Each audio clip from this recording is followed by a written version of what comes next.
Tecnicamente, os geradores de luz infravermelha fornecem energia radiante para o aquecimento superficial da pele. Eles são considerados modalidades radiantes porque não necessitam de meio para transmitir a energia. Na prática, o uso do infravermelho na fisioterapia é bastante comum, como explica o coordenador do curso de fisioterapia da Uniara, professor Carlos Roberto. O infravermelho é um equipamento que promove calor superficial, tá? Então, praticamente em todas as regiões eu posso aplicar o infravermelho, não tem nenhuma contraindicação. Algumas pessoas podem pensar o seguinte: bom, uma pessoa gestante, ela pode fazer uso do infravermelho? Bom, a gente sabe que o infravermelho ele é superficial, ele promove o calor superficial e, em hipótese alguma, ele conseguiria interferir, né, ou promover algum tipo de aquecimento no feto. Só que algumas pessoas acabam ficando receosas em aplicar na região lombar, geralmente de mães, né, ou de gestantes. Nesse caso, eu sempre sigo a seguinte, dou sempre uma seguinte orientação para os alunos. Se o aluno tem dúvidas em relação a problemas que esse equipamento infravermelho possa ocorrer em uma gestação, então não use, tá? A princípio ele não tem nenhuma contraindicação para os de gestantes, mas se o profissional ou a pessoa que faz uso tem alguma restrição ou algum receio, então não use, fica a sua consciência tranquila e ponto. Mas não existe nenhuma contraindicação. Eu posso aplicar o infravermelho em qualquer região do corpo. É claro que a face é um ponto crítico, né, em relação aos olhos. Nesse caso, então, eu tenho que estar protegendo os olhos caso eu vou fazer uma aplicação próxima à face, na região de ATM. Então, nesse caso, tem que fazer algum tipo de proteção. Caso contrário, nenhum tipo de risco que eu tenho em relação ao infravermelho. O professor explica como funcionam os dois tipos de aparelhos. Nós temos basicamente dois tipos de infravermelho, né, em relação ao equipamento. Esse equipamento pedestal, né, que a gente usa frequentemente aqui na clínica, e nós temos no mercado também um equipamento menor, que é somente a parte do refletor aqui e um pé, que é chamado então de infravermelho de mesa, que as pessoas acabam comprando com uma frequência muito maior do que esse equipamento, que é um pouco maior. Por ser uma luz que aquece superficialmente, as indicações são várias. Basta tomar todos os cuidados necessários antes da aplicação. Nós temos que tomar alguns cuidados em relação à aplicação dele, que seria o posicionamento do refletor. É importante notar o seguinte, que a lâmpada que está aqui dentro, né, ela tem que ficar paralela à pele da pessoa a ser tratada. Então, como vocês estão vendo, a pele do paciente está posicionado nessa região aqui, tá? E o equipamento tem que ficar paralelo à pele do paciente, tá ok? Essa é a primeira preocupação que eu tenho que ter. Qual é a distância?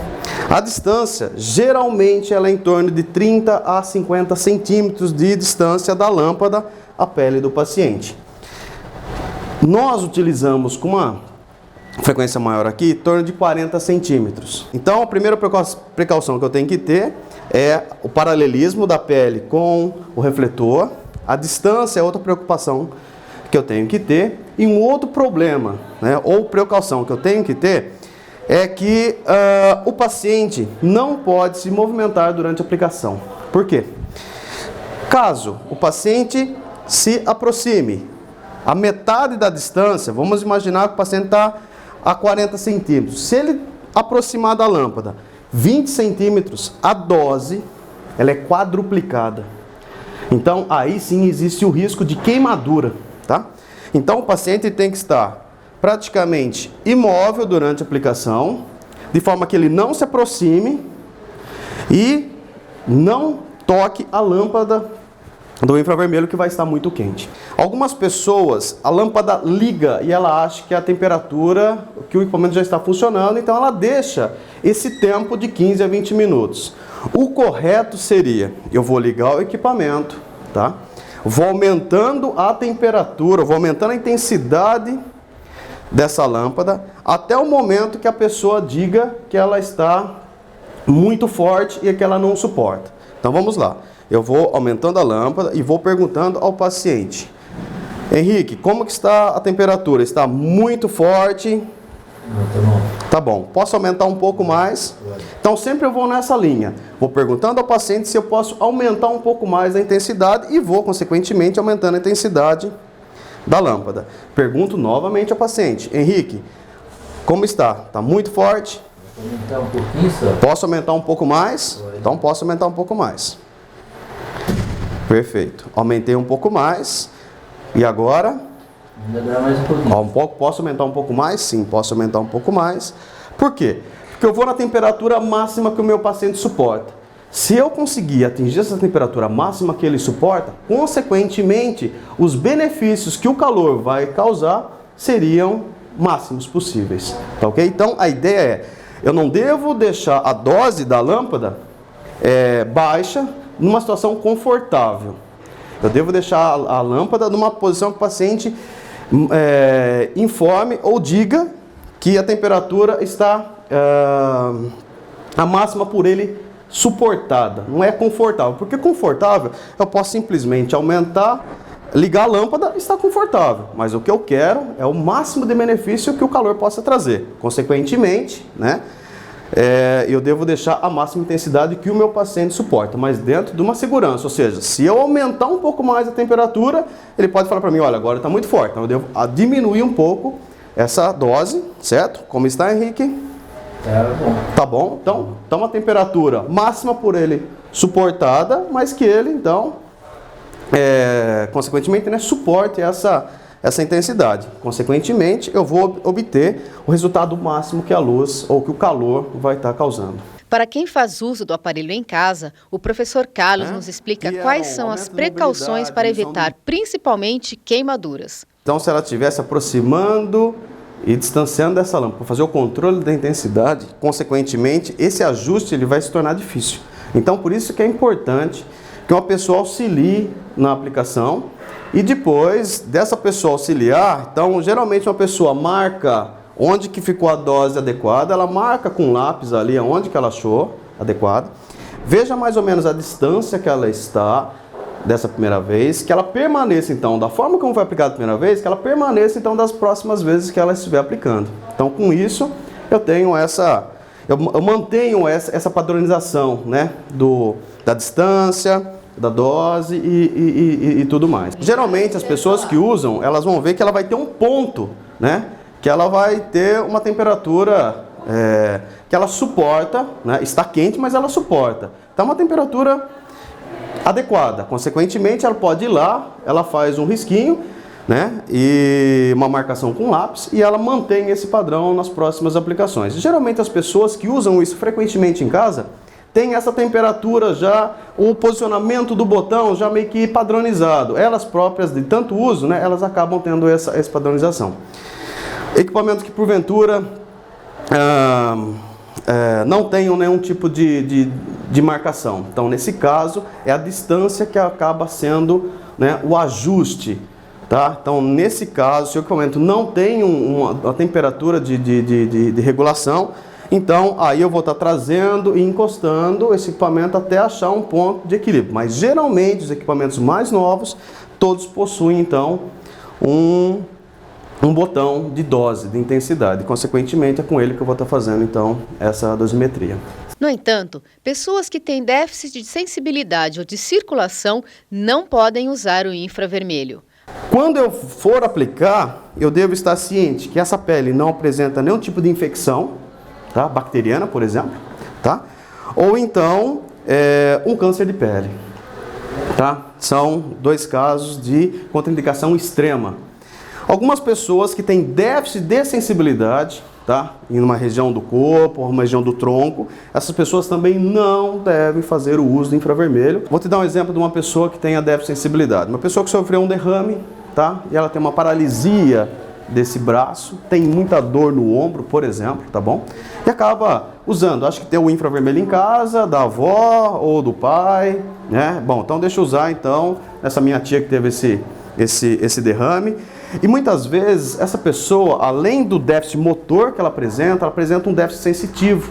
Ou seja, aquela pessoa que você encosta a mão, né, no lado do hemicorpo dela que está paralisado e ela não percebe que você tocou. Ou seja, existe um déficit de sensibilidade instalado que se eu colocar algo frio ou algo quente, ela não vai conseguir distinguir com grande facilidade, ou às vezes nem distingue. Então, nesse caso, o infravermelho está totalmente contraindicado. Por quê? Porque a pessoa não tem como informar para você se o calor está excessivo, se o calor está brando, né? Então, nesse caso, eu contraindico totalmente o uso de infravermelho. A hanseníase entra em decorrência do fato da deficiência. Tá. Então, a hanseníase entra. A questão de um pé diabético, de uma pessoa que tem diabetes, também pode ter déficit de sensibilidade. São exemplos, né, clássicos de perda de sensibilidade. Então, eu tenho que tomar, assim, precauções antes mesmo de aplicar o infravermelho, como que está a sensibilidade dessa pessoa. Se ela tiver um déficit de sensibilidade, né, às vezes pequeno, até dá para eu usar, mas eu tenho que ficar muito receoso, né, que pode estar acontecendo algum tipo de lesão. Se esse déficit for grande, então nesse caso eu não utilizo de forma alguma. O grande alerta que o professor faz é quanto ao contato dos olhos com a luz. Algumas pessoas acabam usando o infravermelho de frente. Então, por exemplo, acabam usando o equipamento muitas vezes no chão, tá? Orientado para o joelho, e não tem como dessa radiação infravermelho acabar incidindo sobre os olhos. Então tem que tomar um cuidado muito grande com os olhos, tá? É claro que não é uma aplicação, duas aplicações, que isso vai me causar um problema sério no olho, tá? Mas eu posso ter problemas do uso excessivo, do uso frequente com a retina, né, dos olhos, e consequentemente o que a gente orienta? As pessoas que vão fazer o uso diretamente sobre a face, então que ela vire essa face, que ela não fique olhando. Se por acaso não tem como ela ficar ou virar essa face, então a gente pede para a pessoa colocar um algodão úmido na frente dos olhos para que não tenha nenhum tipo de incidência. Ou até mesmo, né, um óculos apropriado. Muitas pessoas acham que um óculos de sol é apropriado. Não é. Nós temos alguns óculos que são específicos para infravermelho e nesse caso ele pode ser usado.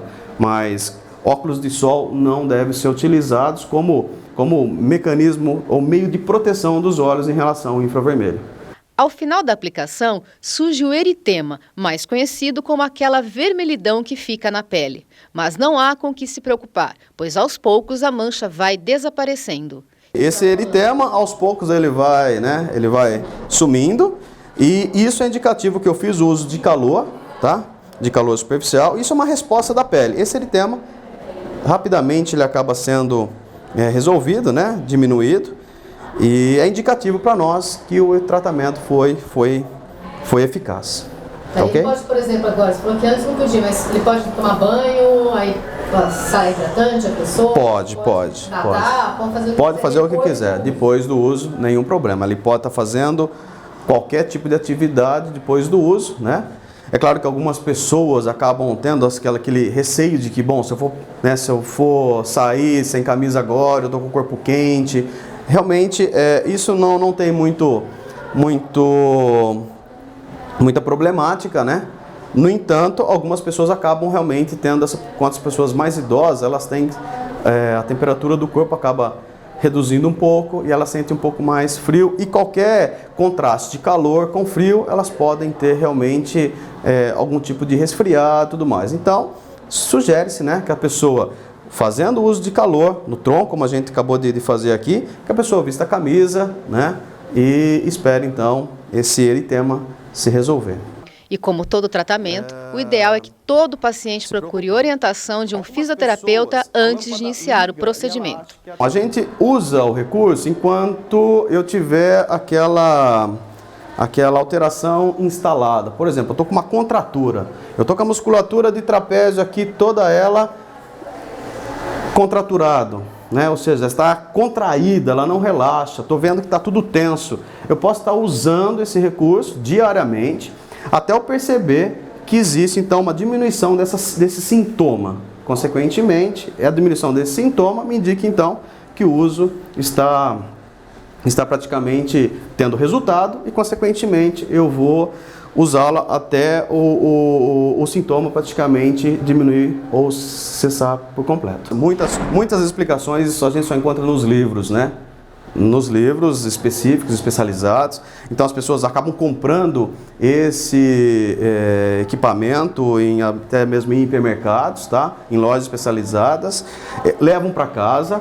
mas ele não tem um informativo de como se usa, quais são as precauções, contraindicações que eu tenho. Então eu tenho que tomar muito cuidado, buscar um profissional, um fisioterapeuta que trabalha diariamente com equipamento como esse, passar as orientações para a pessoa, tá? E consequentemente aí ela pode estar fazendo uso em casa. Qualquer dúvida, claro, ligar para o fisioterapeuta para que ele então possa estar dando as orientações adequadas em relação ao uso desse equipamento.